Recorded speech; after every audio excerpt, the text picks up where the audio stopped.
अल्हम्दुलिल्लाह अशहदु अन ला इलाहा इल्लल्लाह वहदहु ला शरीका लहू अऊज़ु बिल्लाहि मिनश शैतानिर रजीम बिस्मिल्लाहिर्रहमानिर्रहीम सूरह थ्रोन्स वर्स नंबर 56। कहीं कोई व्यक्ति यह कहे कि अफसोस मेरी कोताही पर जो मैंने अल्लाह के बारे में की और मैं तो सिर्फ मजाक करने वालों में शामिल था।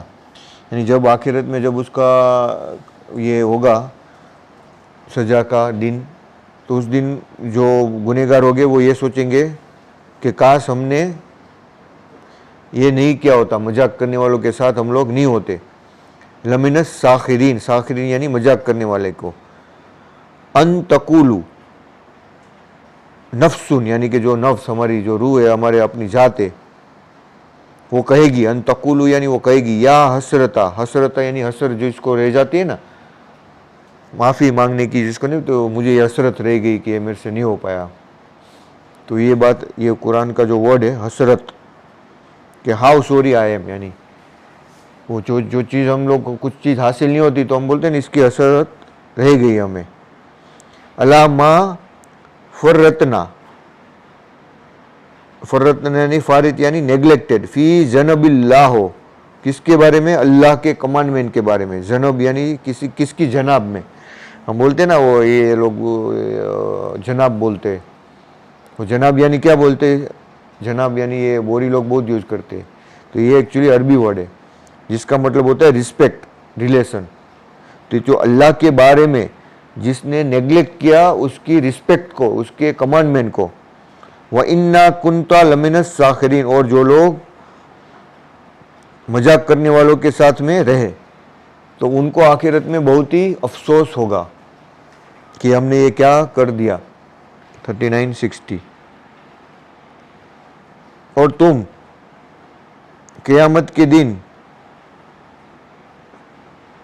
57, और अगर यह कोई यह कह दे कि अगर अल्लाह मुझको मार्गदर्शन प्रदान करता तो मैं भी डरने वालों में से होता।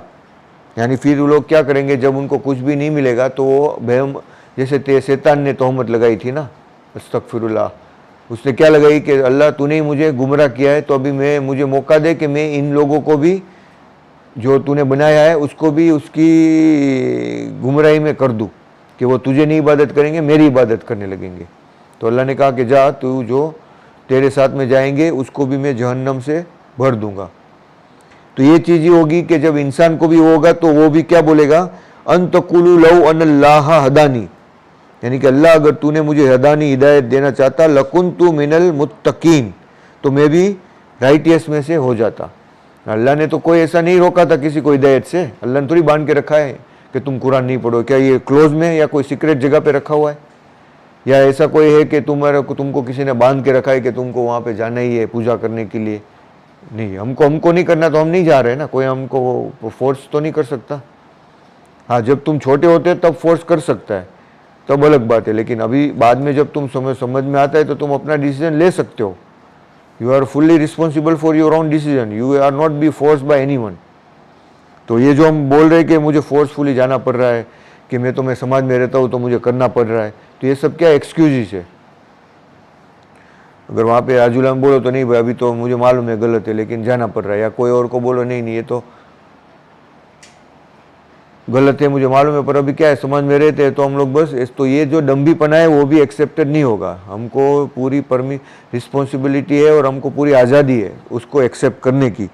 ऐसा नहीं है कि अल्लाह ने आज़ादी नहीं दी, अल्लाह ने सबको आज़ादी दी है उसको पसंद नहीं करनी, लेकिन हम लोग क्यों नहीं करते, हम लोग दूसरों का देखते हैं, अल्लाह को रिस्पेक्ट नहीं देखते। पहली वर्ष में क्या बताया कि जो जुनूबिल्लाह, अल्लाह को रिस्पेक्ट करता है तो वो दूसरों की परवाह नहीं करता, पहले अल्लाह की परवाह करता है कि ये क्या सही और गलत है, फिर दूसरे क्या सोचते वो उसका नज़रिया नहीं होता। 58।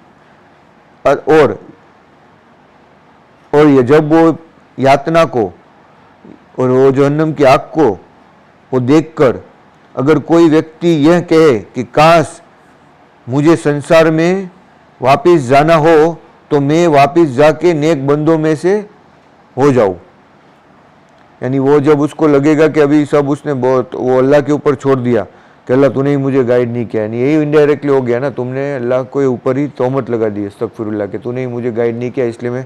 फिर दूसरा वो ये सोचेगा अंतकुलू ही ने तरल अजाबा, जब वो अजाब देखेगा, यानी कि वो यातना देखेगा। अंतकुलु ही ना तरल यूसी, तरा यानी यूसी द अजाब, लव अन्ना यानी कि वो सोचेगा काश, ली कर्रतन अनोदर चांस, करार यानी बोलते ना, ये करार किया नहीं, अनोदर चांस, इसको कर्रता फाकूना मिनल मुहसिनीन, फाकूना यानी देन आई कुड बी, कूना यानी उनके अंदर हो जाता, किसके साथ, सच्चे लोगों के साथ, मुहसिनीन, यानी उनको इतना गिल्ट फील होगा। यानी अगर मान लो कि हमने ट्रेड किया सपोज, और बाद में लॉस में निकाला और फिर वहाँ से नीचे आया, तो जितना लॉस था उससे 2 गुना प्रॉफिट हो रहा था। अगर तुमने 2 मिनट होल्ड किया होता तो तुमको कैसा गिल्ट फील, यार काश में थोड़ा वेट कर लेता या थोड़ा सब्र कर लेता। तो ये इन लोगों को भी यही, वो तो आखिरत है, वो तो इन्फिनिट टाइम तक का बेनिफिट है। अगर तुम मान लो कि तुमको तुम्हारे पास सब तुमने कितने साल, अपना 50 साल तुमने, 60 साल तुमने मेहनत की, ठीक है, और तुमने मान लो बनाए 100 करोड़ और तुमने कोई जगह पे लगाया और तुम्हें उसमें लॉस आ रहा है, ठीक है, 100 करोड़ का लॉस तुमने देख के उसको बंद करके लॉस में बंद हो गए। लेकिन वही चीज़ अगर तुमने होल्ड की होती 10 मिनट के बाद में, तो वो 100 का 500 करोड़ भी हो जाता और तुम्हारी पूरी 50-60 साल की मेहनत 1 मिनट में चली गई, थोड़ी सी मिस्टेक के कारण। तो तुमको क्या होगा, यार काश मैंने इसकी जगह पे थोड़ा नहीं किया होता, या कम किया होता, या थोड़ा वेट किया होता। तो ये जो गिल्ट फील है, ये जो हम ट्रेडिंग में और हर एक लाइफ में भी हमारी अपॉर्चुनिटी जाती है, तो आखिरत में तो गिल्ट कितना होगा कि वो तो इन्फिनिट लाइफ टाइम तक का बेनिफिट है, 1-2 दिन का नहीं है, कि वो लाइफ टाइम में तुम्हें वो बेनिफिट मिलने वाला है, इन्फिनिट टाइम तक वो सुकून और पीस मिलने वाला है। तो वो इंसान सोचेगा कि मैंने किसके सौदे में कितने घाटे का सौदा किया, मैंने दुनिया को इम्पोर्टेंट समझा और मैंने आखिरत को नहीं समझा। हालांकि उसने आखिरत को सौदे में डाल दिया है दुनिया को रख के। यानी मैंने बोला था ना कि माटी रख के तुमने सोने को गवा दिया। तुम्हारे पास माटी भी नहीं, कचरा था, वो कूड़ा कचरा।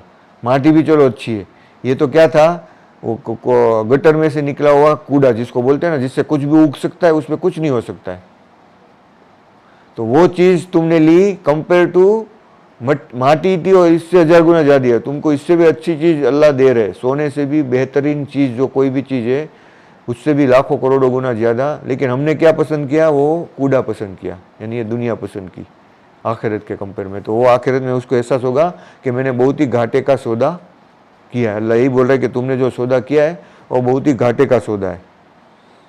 जिसको मैथमेटिक्स मालूम है, उसको प्रॉफिट लॉस मालूम है, तो ये कुरान में जो ईमान वाला है उसको मालूम है कि ये मैंने जो सौदा है वो घाटे का सौदा है। तो वो कभी भी अपनी रूह, अपना ईमान बेच के आखिरत का सौदा नहीं करेगा दुनिया को पाने के लिए, दुनिया का थोड़ा बेनिफिट पाने के लिए। 39:59। हाँ, मैं तुम्हारे पास जब मेरी आयत आई और जब तूने उसको जुटलाया और घमंड किया और तू इनकार करने वालों में शामिल हुआ।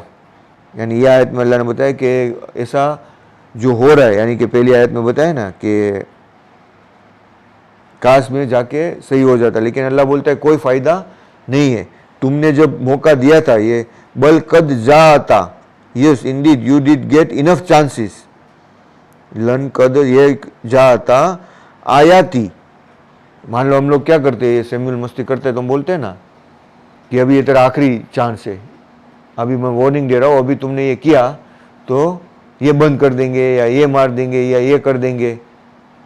क्या बोलते हैं हम लोग कि अभी तूने ये तूफान किया तो देख तेरा क्या हाल होगा, तुझे इसमें भेज देंगे, हॉस्टल में भेज देंगे। हम वार्निंग देते हैं ना उसको, क्या बोलते हैं, इसको बोलते हैं लास्ट वार्निंग, कि अभी ये लास्ट वार्निंग है, अभी ये किया तो तेरा ये बंद हो जाएगा या फिर तुझे ये पड़ेगी। या तो ये जो हमको अल्लाह ने ये भेजा है ना ये दुनिया में, तो ये आखिरी चांस बना के भेजा है फिर भी, कि अभी ये वार्निंग है, ये आखिरी चांस है, इसके बाद कोई चांस नहीं। अगर तुमने इसमें मिस्टेक कर दी तो फिर तुमको कोई चांस नहीं मिलेगा। तो ये अल्लाह ने भी हमें इसी तरह से वार्निंग दे के भेजा है यहाँ पे कि लास्ट वो तुम्हारा चांस है, तो अभी इसको गंवाना नहीं। क्योंकि हमने वापस लास्ट चांस में भी अपना घमंड किल नहीं किया और इंसान बन गए, यानी कि हमको चॉइस चाहिए था। ये एनिमल है, वो लोगों ने तो अपना जो था वो क्या बोलते हैं गिल ईगो किल कर दिया। तो ये वार्निंग जो अल्लाह ये बोल रहे हैं कि यस इंडीड कद जा तुम केम टू यू, आया थी हमारी जब वर्ष, हमारा प्रूफ जब तुम्हारे पास आया, फकस जबूना यानी तुमने ठुकराया, पर कैसे ठुकराया, वस तकबरू यानी तकब्बुर करके, यानी कि जो तुम्हारा घमंड किल करना था वो तो नहीं किया तुमने, और वापस घमंड ही किया और हमारी आयतों को भी जुटलाया। वकुंता मिनल काफिरीन, और तुमने कुफर करने वाला, यानी कि जो अल्लाह की जो नाफरमानी करते उसको काफिर बोलते, कुफ्र करने वाले। हमने कोई भी चीज़ अल्लाह ने जो बताई उसको नहीं फॉलो किया तो हम भी काफिर हो गए। तो हमें ये चाहिए कि जो कुरान में अल्लाह ने कहा उसको फॉलो करें। तो अल्हम्दुलिल्लाह सुन्नल्लाहु अलैहि वसल्लम वादुल्लाह शरीका लहू बिस्मिल्लाहिर मिनश शैतानिर रजीम बिस्मिल्लाहिर रहमानिर रहीम 3960 वयौमल क़ियामते तरल लजीना, और जब तुम कियामत के दिन उन लोगों के चेहरे काले देखोगे जिन्होंने अल्लाह पर झूठ बोला था, क्या घमंडियों का ठिकाना नरक में न होगा। यानी इसमें बताया वयौमल क़ियामते तरल लजीना कज़बू अलल्लाहि वजूहहुम मुसव्वदतुम अल यसा फी जहन्नमा मसवा लिल मुतकब्बरीन, यानी वजूह यानी तुम्हारे फेस, मुसव्वदुन यानी सूद यानी डार्क, दुख से। यानी जब तुम्हें कोई भी चीज़, जब तुम्हें मालूम होता है कि तुमसे गलत होगी है तो तुम्हारा मुंह कैसा हो जाता है। समीउल को तुम डांटो तो कैसा हो जाता है, उसका मुंह रोने जैसा हो जाता है ना। तो वहाँ पे भी तुम्हारा फेसेस जब दुख के मारे में जब तुम वो देखोगे, वो एहसास करोगे, तो वो पूरा डार्क हो जाएगा।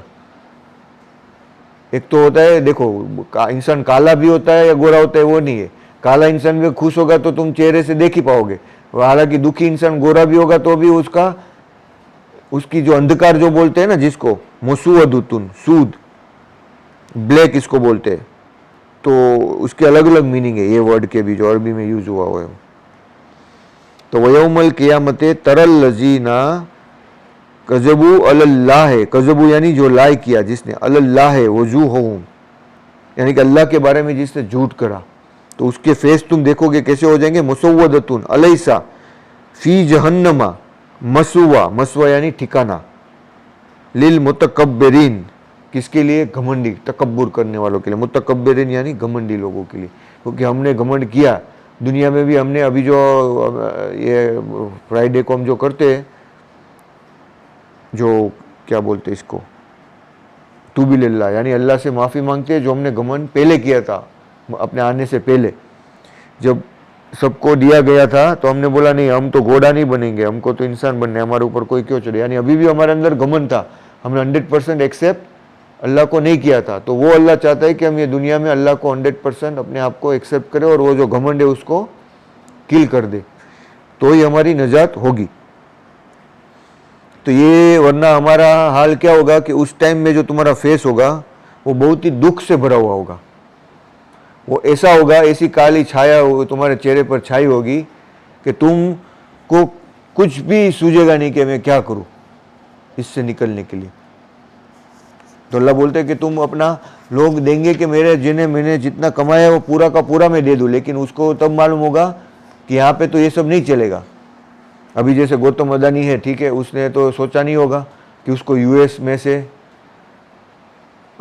जो सिक्योरिटी एक्सचेंज बोर्ड ऑफ उसका है ना, यूएस का सेक, उसने उसके ऊपर केस लगाया है अदानी के ऊपर। तो उसकी वजह से वो 230 मिलियन उसने इंडिया में घुस दी थी, और फिर अपना जो ग्रीन एनर्जी का जो प्रोजेक्ट था वो वहाँ पे यूएसए में जाके $3 बिलियन का उसने आईपीओ लॉन्च किया और वहाँ से पैसे उनकी पब्लिक से लिए।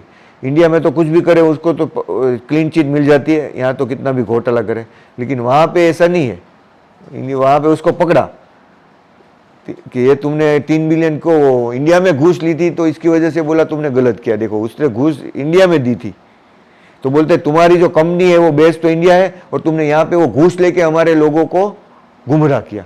इतनी सी गलती में उसके ऊपर फ्रॉड केस डाल दिया है और उसको 20-25 साल की भी सजा हो सकती है और वारंट भी जाहिर कर दिया है। अभी इसमें क्या है कि इंडिया और यूएसए के बीच में ट्रीटी है कि अगर कोई भी क्रिमिनल यूएसए में है इंडिया का तो इंडिया उसको वापस ला सकता है। तो वो सेम कारण के बगैर इंडिया में भी कोई क्रिमिनल है तो भी उसको यूएसए में, हाँ अनटिल के अगर उनका प्रेसिडेंट नहीं चाहे, अगर प्रेसिडेंट उसके बीच में इंटरफियर करे तो हो सकता है कि वो नहीं भेजे। तो अभी मोदी के ऊपर वो पूरा प्रेशर आया कि वो क्या करे अभी। तो अभी मान लो कि ट्रम्प जोर ज़्यादा, अभी तो नॉर्मल है केस है, ठीक है, लेकिन अगर वो ज़्यादा फोर्स किया तो मोदी अपना हाथ तो खड़ा कर देगा, बोला अभी मैं क्या करूँ, ऑलरेडी उसको पॉलिटिकल अपनी सीट देखनी है। तो फिर वो पैसे का, वो मोदानी का कुछ नहीं देखेगा, वो अपना पहले गला बचाने की ट्राई करेगा कि भाई भेज दो इसको। तो भेज देगा तो हथकड़ी पहना के उसको वहाँ पे लेके जाएंगे यूएसए में। तो उसने अपने अडानी पोर्ट, जो उसकी इंडिया का 30%, 28% जो पूरा पोर्ट कंट्रोल करता है इंडिया के सारे पोर्ट, उसमें से उसने रिजाइन दे दिया अभी, गौतम अडानी ने। तो उसने उसमें से पूरा रिजाइन दे दिया अभी, और उसकी हालत अभी ऐसी है कि कुछ समझ में नहीं आए, ऐसा हालत उसका हो गया है। तो यानी कि देखो, पैसे होने के बावजूद भी अभी अगर मान लो कि उसको वहाँ पे पकड़ लिया तो उसकी कंपनी की हालत क्या होगी, और शेयर गिरेंगे। और अगर फॉरेन इन्वेस्टर भी उसके पैसे निकालने लगे तो उसके जो शेयर भाव गिर गए तो उसकी हालत और भी बदतर हो जाएगी। अभी ये क्या कर रहा है कि पूरे रूल्स और रेगुलेशन जो है अपनी गवर्नमेंट, वो उसके हिसाब से उसको सब फायदा उसी को दे रही है। सारे पोर्ट्स यानी अपने एयरपोर्ट सब उसको बेच बेच के उसको फ़ायदा दे रही है गवर्नमेंट, और आम आदमी का नहीं सोच रही। लेकिन अभी यूएसए ने इतना हमारे ऊपर टैरिफ लगा दिया है कि हमारी हालत और भी बदतर से बदतर हो रही है। और टीसीएस जैसी कंपनी देखो, उसने कभी भी अपने कोविड के टाइम 2008 के जो क्राइसिस आए थे, जब मार्केट बहुत गिरा था, उस टाइम भी एक भी लोगों को नहीं निकाला था। अभी उसने 12,000 लोगों को निकाला फर्स्ट टाइम टीसीएस ने आईटी में से, और वो 12,000 सब टॉप लेवल के थे एग्जीक्यूटिव जो हाईली एक्सपीरियंस थे। उसका सैलरी मिला के 18,000 करोड़ उसने बचाया, ये 12,000 के, यानी कि हर एक का सैलरी एटलीस्ट 1 to 1.5 और 2 CR के ऊपर था ईयरली। तभी 12,000 का 18,000 करोड़ होगा ना जब उन लोगों ने बचाया उसके लिए। वो भी उसका 2% वर्कफोर्स है टीसीएस का, सिर्फ 2% वर्कफोर्स, उसके 2-2.5 लाख लोग हैं उसके अंदर काम करते हैं। तो 12,000 क्यों निकाला? क्योंकि एआई आने की वजह से जो छोटे छोटे काम जो पहले आते थे, क्योंकि हमारा इंडिया जो सर्विस सेक्टर में कोडिंग में बहुत पावरफुल था, लेकिन एआई के आने की वजह से इन लोगों की ज़रूरत पड़नी कम हो रही है। तो एआई की वजह से इतनी सारी आगे जॉब निकल सकती है। तो हमारी गवर्नमेंट उसके लिए अगर प्रिपेयर नहीं है तो इंडिया में आने के आगे के 4-5 साल और भी तकलीफ वाले होंगे, और भी इन्फ्लेशन बढ़ेगा, कमाई नहीं होगी। और क्या होगा कि अगर मान लो ये 50 लाख लोग तो सिर्फ सर्विस सेक्टर में, आईटी के अंदर, अगर वो 50 लाख में से मान लो कि बेरोजगारी आ गई, और तो सीधा क्या होगा, क्रेडिट स्कोर डाउन होगा, क्योंकि उन लोगों ने लोन ली होगी, वो भरपाई नहीं कर पाएंगे। तो लोन भी नहीं होगी, मार्केट में ज़्यादा परचेसिंग नहीं होगा, तो वो धीरे धीरे हर एक सेक्टर को इफेक्ट होगा। बैंकिंग को होगा, कार सेक्टर में होगा, हाउसिंग में होगा, तो हर जगह पे डाउनफॉल आना चालू होगा। तो ये जो यूएसए ने जो भी 50% टैरिफ लगाया, 25-25, वो और भी डाउन करेगा हमारी जीडीपी को, क्योंकि जो सर्विस सेक्टर है वो 8% जीडीपी का ग्रोथ है। तो सर्विस सेक्टर अभी डाउन हो जाएगा, क्योंकि एआई की वजह से लोगों को हमारी जरूरत कम पड़ रही है, क्योंकि एआई प्रोग्रामिंग करके, कोडिंग करके छोटा मोटा नहीं बड़ा बड़ा काम भी कर रहा है। तो हमारा जो वर्कफोर्स है आईटी का, हर साल में नए नए आईटी के कितने लोग आते हैं, तो उनको कौन काम देगा? फ्रेशर को तो अभी ना इन्फोसिस, विप्रो ने 1 साल से एक भी नया फ्रेशर को हायर नहीं किया, तो नए लोग को नौकरी कहाँ से मिलेगी? तो नौकरी नहीं मिलेगी तो गवर्नमेंट की हाल। और यानी कि जो हमारी अगर अभी जो फिलहाल सिचुएशन है वो day by day worst to worst हो रही है। तो हम अगर एआई के साथ में एडेप्ट नहीं होंगे तो हमारी कंडीशन एक्सट्रीमली वर्स्ट हो जाएगी, क्योंकि हमारा एक्सपोर्ट तो है ही नहीं इतना, क्योंकि चाइना ने पूरा कंट्रोल किया है। तो हम लोग को जो कंजम्पशन है वो हमारा इंटरनली कंजम्पशन है, लेकिन लोगों के पास काम नहीं होगा तो हमारा खुद का कंजम्पशन भी कम हो गया, तो हमारी जीडीपी कहाँ पे खड्डे में चली जाएगी। और ₹100 के ऊपर क्रॉस करके 150 तक भी जा सकता है ये सिचुएशन में। रुपीस की जो हालत अभी 88 चला गया ना, वो और भी खड्डे में जाके, और रुपीस डाउन होता जाएगा और महंगाई बढ़ेगी। यानी ये साइकिल ऐसी है कि अगर हमारा जो लीडर है उसको अगर नहीं समझ बूझ आती तो फॉरेन पॉलिसी में तो वो फेल हो गया है कम्प्लीटली, तो आगे और भी बुरा हाल हो सकता है। यानी कि तुम देखो कि तुमने अगर सही रास्ते से गलत रास्ता पकड़ा, अगर तुमने नियत क्या की लोगों ने कि भाई हिंदू मुसलमान का झगड़ा कराओ, तो ये नियत से तुम अगर कोई भी चीज़ में आते हो तो उसमें कोई प्रोग्रेस नहीं होती। अल्लाह उसमें कभी भी लंबे टाइम तक हेल्प नहीं करता, क्योंकि ये नियत जो है, तुम वो नियत से काम करते हो तो ऊपर वाला वो चीज़ को आगे लंबे टाइम तक नहीं ले जाने देता। फिर इसकी इफेक्ट अभी जो आएगी अगले 3-4 साल जब तक ये है और ख़राब कर देगा। वो एक्सट्रीमली वर्स्ट सिचुएशन मुझे दिखाई दे रही है, क्योंकि ये जो विशियस साइकिल है वो स्टार्ट हो गई है। वो हर सेक्टर में, सिर्फ एग्रीकल्चर सेक्टर ही बढ़ेगा फिर ओनली। ये मैन्युफैक्चरिंग डाउन जाएगा तो जो एग्रीकल्चर में है उनको वहाँ पे ग्रोथ चालू होगा, जो आज तक हमने नेग्लेक्ट करके रखा हुआ है वो सेक्टर, यानी खाने पीने का। और वो तो चलना ही है, उसको तो कोई तुम नहीं काम होए तो भी तुमको दिन में खाना तो पड़ेगा ही, घर तो खा नहीं सकते। तो एग्रीकल्चर में बूम आएगा, यानी वो जो गरीब लोग हैं, जो फार्मर है, उनका अच्छा हो सकता है। वो उनको अगर ये सही में सब्सिडी दे या फिर कोई कंट्रोल करे एआई के ऊपर। अभी मैन्युफैक्चरिंग सेक्टर तो कम्प्लीटली डाउन है। तो ये सारी चीज़ें हमें ये आयत में से भी हमको मालूम पड़ता है कि तुम्हारी छोटी सी चीज़ और उसका अगर तुमको नॉलेज नहीं है तो उसका आगे क्या असर हो सकता है। तो अभी यानी उसका हालत कैसी होगी है वो तो मजा नहीं, कैसी उसके चेहरे के ऊपर ऐसा ही है कि क्या होगा मेरा हाल, मेरी हालत क्या होगी। तुम उसका दुख, अभी तुम लोग रहो तो घर के अंदर बैठा है 100-150 करोड़ 500 करोड़ के घर में, बहुत खुश होगा, ऐसा नहीं है। वो हमारे से ज़्यादा टेंशन में, अभी हमसे 1000 गुना। वो बोलता है इससे तो हम लोग ज़्यादा खुश है। यानी पैसे से कोई चीज़ खुशी नहीं मिलती, ये उसका जीता जागता उदाहरण है। 61। और जो लोग डरते रहे, अल्लाह उन लोगों को सफलता के साथ बचा लेगा और उनको कोई कष्ट भी नहीं पहुंचेगा और ना ही वो दुखी होंगे। यानी कि जो अल्लाह से डरते रहे उसको कोई चीज़ का डर नहीं होगा। जो चीज़ में अल्लाह से तुम डरे तो तुम दुनिया में निडर हो जाओगे। तुम्हारी हिम्मत ऐसी होगी कि जिसकी कोई कल्पना नहीं कर सकता, क्योंकि तुम अल्लाह से डरते हो। और जो लोग अल्लाह से नहीं डरते वो सब चीज़ से डरते, वो मौत से भी डरते और प्लेन में या जाने से भी डरते, यहाँ से यहाँ जाने में भी डरते हैं, क्योंकि उसको भरोसा ही नहीं है। इसलिए बोलते हो अल्लाह से क्या डरने का। लोग बोलते तुम क्या डरपोक हो, ऐसा बोलते हमको। लेकिन उसको बोलो कि ये गलत है। जो अल्लाह से डरने वाला होता है वो सबसे ज़्यादा बहादुर अल्लाह उसको बनाता है, क्योंकि उसको कोई खौफ दूसरा नहीं रहता। क्योंकि वो अल्लाह का खौफ जिसको होता है उसको दूसरी चीज़ का खौफ नहीं रहता। तो इसमें ये बताया वयुनज़्ज़िलाहु लजीना तकू यानी राइटियसनेस बेमफाज़तिहिम, यानी हमारी साल्वेशन। ला यमस्सुहुम यानी उनको टच नहीं करेगी जरा भी कोई भी तकलीफ, असू वला हुम यह जनून, और ना ही वो दुखी हो गए। वला यानी ये देखो सब में वला वला अल्लाह ने कहा है कि जो सही रास्ते पे हो गए अल्लाह उसको बचा लेगा। वयो नज़्ज़ा यानी नजात। इसमें क्या कहा है, वयो नज़्ज़िलाहु,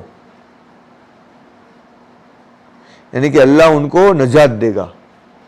ये जो मतलब है वयो नज़्ज़ा यानी ये जो अरबी वर्ड है उसका मतलब नजात।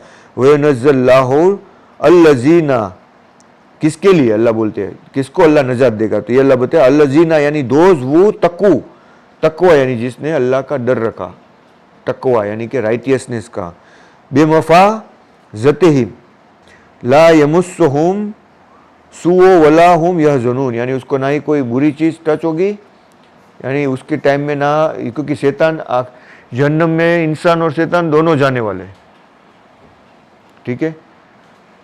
तो आखिरत में क्या होगा कि जहन्नम में अल्लाह उसको वो शैतान से भी बचाएगा और अल्लाह उनको दुखी होने से भी बचाएगा, कि उनका वो फेस ऐसा नहीं होगा, उनको अलग खुशी होगी। अगर तुमको मान लो अभी मैं बता दूं कि तुमको अभी कंपेरेटिवली कल ही तुमको 1000 करोड़ मिलने वाले हैं, लेकिन आज तुम्हें झोपड़पट्टी में रहना है पूरा एक दिन, तो तुम क्या बोलोगे, हाँ मैं कोई बात नहीं, मैं एक दिन रह लूँगा ना, खाए पिए बगैर, या कोई भी तो उसमें तुमको कोई भी ये नहीं मिलेगा, अच्छा पानी नहीं मिलेगा, अच्छा खाना पीना नहीं मिलेगा, लेकिन झोपड़पट्टी के अंदर रहना है।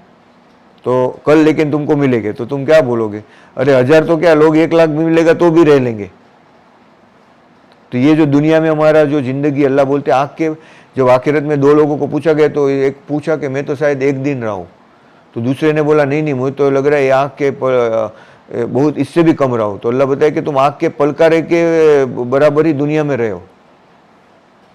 तो भी इतने कंपेरेटिवली में अल्लाह हमें क्या दे रहा है, ऐसी चीज दे रहा है जो इन्फिनिट है। यानी तुम सोचो कि तुमको मैं बोलूं 1 मिनट तुम रह के आ जाओ झूपड़ी में, तो तुम 1 मिनट तो झूपड़े में रह के आ जाओगे, और बोलेगा बाद में तुम्हें ये मिलेगा 1000 करोड़, एक दिन भी नहीं। तो आखिरत की है वो 1 सेकंड के बराबर है। तुमको बोलो बस अंदर पग रख के बाहर आ जाओ, बस कितना, वो झूपड़पट्टी में सिर्फ अंदर पग रख के बाहर आ जाओ, बस तुमको 1000 करोड़ दे दूंगा। 1000 क्या, 1000 रुपये में भी लोग जाएंगे ना, 1000 करोड़ तो बात छोड़ो। हाँ लेकिन चलो गौतम अदानी को बोलेंगे कि भाई 1000, उसको एक वो नहीं जाएगा मैं भी 1000 में, पर 1 करोड़ उसको बोलेंगे एक बार पग रख के आ जाओ, तो गाड़ी में उतर के पग रख के भी आ जाएगा वो भी। चलो ये वो गाड़ी में ये झूपड़पट्टी में जाना है, तुमको मैं 100 करोड़ दूंगा, तो वो भी हाँ अपना पैर रख के आ जाएगा, नहीं आ जाएगा, आ ही जाएगा, क्योंकि कौन देगा भाई इतना पैसा इतने में रखने में। तो अल्लाह तुम्हें वही चीज दे रहा है, लेकिन इंसान को उसका एहसास ही नहीं है कि अल्लाह जो हमें दे रहा है वो सिर्फ एक पग रख के आने का ही ये दुनिया की जिंदगी है। तो भी हम लोग क्या कर रहे हैं, उसको ठुकरा के नहीं नहीं भाई हमको नहीं जाना वो एक पल के लिए भी। अभी टेस्ट तुमने गुनाह किया है तो तुमको जाना तो है ही एक बार, तो अल्लाह ने हमें यहाँ क्यों भेजा है, क्योंकि हमने गुनाह किया है। तो इतना छोटा सा टाइम पीरियड के लिए अल्लाह ने हमको भेजा है, कि इतना बड़ा नहीं भेजा कि तुमका 1000 साल 2, जो नूह नबी ने तो 950 साल तक उसकी टेस्ट थी। कुरान में लिखा है ना कि 1000 साल के ऊपर 950 तो कुरान में दिखाया है। वो उनके लोगों के साथ रहे तो कितने साल उसकी उम्र होगी तुम सोचो। और जो जिन है उनकी तो 5-5, 10-10, 20-20 हजार साल की है उम्र, कोई कोई तो आदम नबी के साथ से अभी तक जी रहे। तो उनकी टेस्ट कितनी हार्ड है, लेकिन उसका बेनिफिट उतना ही, उनकी लग्जरियस लाइफस्टाइल है, तो उनके अंदर घमंड भी उतना ज्यादा है, हमारे से ज्यादा उनकी। फिर भी उनका जो टेस्ट पीरियड है आखिरत के कंपेयर में वो भी एक पग रखने के बराबर ही है। फिर भी अगर 10,000 साल गनो और ट्रिलियंस ऑफ ईयर्स गनो तो 10,000 की वैल्यू क्या हो जाएगी, 0। अगर मैं तुम्हें बोलूं कि 1 ट्रिलियन ईयर्स तक तुम्हें, एक भी नहीं 1 ट्रिलियन ट्रिलियन ट्रिलियन ईयर्स तक तुम्हें जन्नत में रहना है और 10,000 साल तक दुनिया में रहना है, तो क्या बोलोगे, 10,000 बाय डिवाइडेड बाय करो, 1 बिलियन करोगे तो भी 0.000 आ जाएगा। ये तो ट्रिलियन है, यानी 1000 बिलियन बराबर 1 ट्रिलियन, ऐसे 1000 trillion, 1 lakh trillion, 1 trillion trillion trillion, तो उसकी वैल्यू क्या होती है, 0। इवन जिन है उनको भी अगर बोलो कि झूपड़पट्टी में पग भी नहीं रखना, ऐसे सिर्फ हाथ करके आ जाओ, तुम कैसा, वो झूपड़पट्टी में ऐसे पग ऐसे करके आ गए, तुम वहां अंदर भी नहीं गए, उतना ही अल्लाह ने हमारा टेस्ट दिया है। इंसानों का तो कैसा है कि बस तुम ऐसा करके आ जाओ या उसके पास से गुजर जाओ, इतना ही टेस्ट है हमारा। फिर भी हम लोग ने वो ठुकराया कि नहीं भाई हमको इतना भी नहीं करना। तो अल्लाह दे रहा है उसके ऊपर यकीन ही नहीं है। यानी अल्लाह जो लोग बोलते हैं कि जो अल्लाह से डरते रहे, अल्लाह उन लोगों को सफलता के साथ बचा लेगा और उनको कोई भी तकलीफ नहीं पहुंचेगी और कोई भी कष्ट नहीं पहुंचेगा और ना ही कभी वो दुखी होंगे। यानी अल्लाह का वादा है। जब अल्लाह का वादा अल्लाह कुरान में बता रहे तो फिर कोई चीज़ से डरने की जरूरत नहीं होती। अल्लाह खालिकु कुल्लु सईन वहो वाला कुल्ले सही वकील। वकील यानी अल्लाह ही हर चीज़ का कंट्रोल करने वाला है, वकील है अल्लाह, जिसको बोलते हैं ना, is the one of the one who is controlling all. और खालिक है, वकील जो वर्ड आया वो भी कहाँ से आया है, कुरान में से आया हुआ है, वो कोई हिंदी वर्ड नहीं है। वकीलात बोलते हैं ना जो हम, एक्चुअली में जो हिंदी वर्ड है ना वकीलात, उसका कुछ अलग है। पर ये वकील जो पूरा वर्ड है वो इसी में से आया हुआ है, अपना अरबी में से। अभी इस तरह से रूटेड हो गया है वो हिंदी में कि गूगल ट्रांसलेशन भी वकील को वकील ही बोल रहा है।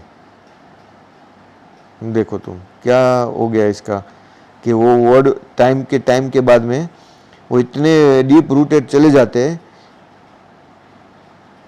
कि इसको अभी मैं लॉयर लिखता हूँ और देखता हूँ कि क्या वर्ड आता है। देखो लॉयर लिखने के बाद में, हाँ, अभिभाषक, ये संस्कृत वर्ड है। विधि वक्ता, ये संस्कृत वर्ड है, विधि का वक्ता। न्याय यज्ञ, मुख्तार, अभिभाषक, ये शब्द एक्चुअली पर कोई इसको मालूम है किसी को? वकील ही बोलते हैं ना, वकील आ गया मेरा, चलो वकील कर लो, वकीलात होगी। So that is the actually it is a Arabic word. कितना डीप रूटेड है वो, देखो कितने सालों से उसको रूटेड वो लैंग्वेज में हो गया है इंसान को इसका। लेकिन अल्लाह बोलते हैं कि जो वह वाला कुल्ले सईन कदीर, जो बोलते हैं ना अल्लाह हर चीज़ पर कादिर है, तो वैसे ही अल्लाह इसमें बोल रहा है वह वाला कुल्ले सईन वकील। जैसे हम बोलते हैं ना अल्लाह कुल्ले सईन कदीर, वह वाला कुल्ले सईन कदीर, तो इसे ही इसमें वकील यानी अल्लाह ने ये वर्ड इसमें भी यूज किया है। वकील यानी ही इज द वन, अल्लाह हर चीज का सृष्टा है, हर चीज का यानी कि वो जिसको बोलते हैं कि सृष्टा यानी हर चीज का वो कंट्रोल करने वाला है, हर चीज का वही आखिर में वकील है, यानी कि he is the one who is the controller, उसका विधि वक्ता जिसको बोलते हैं ना वो है। एक्चुअली में ये लोगों ने लॉयर बनाया, एक्चुअली में उसका मतलब लॉयर नहीं है, वो जज से भी ऊपर इसका मीनिंग है। लेकिन क्या हो गया कि वकील एक वर्ड बन गया, वकील यानी क्या बोलते हैं वकालत करने वाला, पर एक्चुअली में इसका मीनिंग जो है वो और भी डीप रूटेड है, वो इज द मीनिंग। तो अभी हमारा एक्चुअली में क्या है, वकील वर्ड सोचते हैं तो बोलते हैं वकील ही हमारे दिमाग में आएगा, तो सोच रहे हैं हमारे जहन में वो